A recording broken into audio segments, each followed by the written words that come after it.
3 months behind in their mortgage payments, the Harper family of Los Angeles is facing possible foreclosure. And since last summer, Carol Harper and her husband Johnny, now disabled, have been trying without success to get their mortgage modified so they can make their monthly payments. I don't know what I'm going to do if these people decide to take my home. I have nothing else. I can't see myself after 35 years out there in the street. We worked hard for this. He worked until he couldn't work any longer. He don't know the half of what I've been through. And I don't mean to do this. She says her calls to her bank, IndyMac, have resulted in nothing more than a 6-month-long runaround. I've called. I've been on the phone so much so it's just pathetic. It's hard. And I'm at the point where I don't know where else to go. So she turned to Washington, to her Congresswoman, Maxine Waters. The average American trying to get through to negotiate a loan modification will not be able to get it done. And to prove the point, Congresswoman Waters let Nightline listen in as she herself tried to get through to a number of banks on behalf of 3 of her constituents. Is Ms. Harper on the line? When she called IndyMac for the Harpers, it took 4 minutes just to get through all the recorded messages. Our representatives are currently assisting other customers, but your call is very important to us. Prompts. Please enter your 10-digit mortgage loan number. And music. To find a live person. This is Congresswoman Maxine Waters. I work on these loan modifications with my constituents. But once the bank heard who she was and that ABC News was listening, she was told she had to talk to someone named Evan in the Public Relations Department. Oh, okay, but can you give me a number to the President's office? No number to the President's office. So the best thing you can do is refer me to Evan. He doesn't have a telephone number. A bank spokesperson said Mrs. Harper's case was too complex to be handled through the call center, and that IndyMac is now trying to help her. The Congresswoman's next call went to the Bank of America, which claims it does a good job handling calls about mortgages.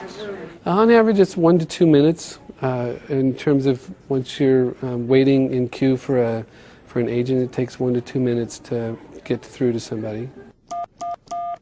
But for Congresswoman Waters, her call to the Bank of America turned into a 2-hour ordeal. Please hold, and your call will be answered in the order in which it was received. First, it took a full 10 minutes to get a live person on the line. Hello, Adrian. This is Congresswoman Waters. How are you doing? She was calling on behalf of the Beards, a retired couple who live in this Los Angeles house, who are not behind in their payments, but struggling to keep up. So I thought that this is an easy one. This is the kind that I think could easily be modified. Can you help us with this account? But it wasn't so easy. Waters was transferred to another department, put on hold for 3 minutes. All the representatives are with clients. Please hold, and your call will be answered by the next available agent. And then was disconnected, with her constituent listening in. Hello? Hello? Oh, stop ringing.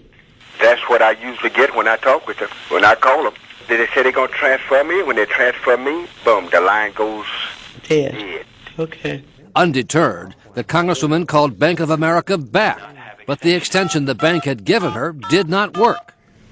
Please enter your party's 5-digit extension. Oh, I did. If you do not have extension information, please stay I've got on a 5-digit the number. next available agent will assist you. 52701. 52701. Please enter your party's 5-digit extension. If So you it do doesn't not have work. extension, So for a third time, 49 minutes after she first dialed Bank of America, the Congresswoman called the bank's 800 number again. Thank you for calling Bank of America. A representative is with you shortly. And there were more recordings and more music. Thank you for your patience while holding. This is absolutely horrible. So she called the bank for a fourth time and was directed to yet another department, and then transferred to hardship assistance. I'm Congresswoman Maxine Waters. He's one of my constituents. He's been having a terribly hard time in trying to get some consideration for a loan modification. But because the Beards are not yet behind in their payments, the call was sent to yet another bank department, refinancing, now almost 2 hours after the first call. www.bankofamerica.com and select the refinance link. There was a recorded message, and then the call was cut off. We appreciate your business. Oh, my goodness. Well, what they just said is, go to the computer, www.Bank of America, and fill out some information to see if you pre-qualify. They don't stop to find out whether or not you have a computer, whether or not you use computers, and they don't come back on the line. Bank of America offered the Congresswoman an apology for her 2-hour ordeal. I absolutely apologize to the Congresswoman and to the homeowner for the process they went through. Again, that is absolutely not the way that I would want this to go. The Congresswoman says she believes what happened to her in this case is not at all unusual. Anybody witnessing what I was going through could see that I got pretty aggravated and that I got upset about the basically inconvenience of the so-called system that they have, the lack of responsiveness, and the inability to get anything done. She can't afford to pay the loan now. The Congresswoman's final attempt was on behalf of a Los Angeles widow, Mildred McNeil, who has been threatened with foreclosure by Countrywide.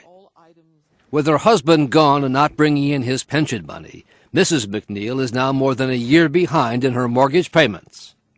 I'm calling on the McNeil account with Countrywide. When Congresswoman Waters finally got somebody on the line from Countrywide, now owned by Bank of America, the frustration was obvious. But here's what I cannot be sympathetic to you for. I am bombarded with people who are going to be foreclosed on and lose their home. I'm bombarded with people who are going to be on the street. And so I have no sympathy for you. And if I make wholesale statements, it's because I am up to my ears in this mess. And we've got to do something about it. As of tonight, Congresswoman Waters is still steaming. Her efforts to cut through the red tape for those 3 constituents has yet to result in any resolution. She says if that's the way they're going to treat somebody they know who's a member of Congress, imagine what happens to everyone else. Terry? You've got to wonder. Well, good for Congresswoman Waters, and thanks.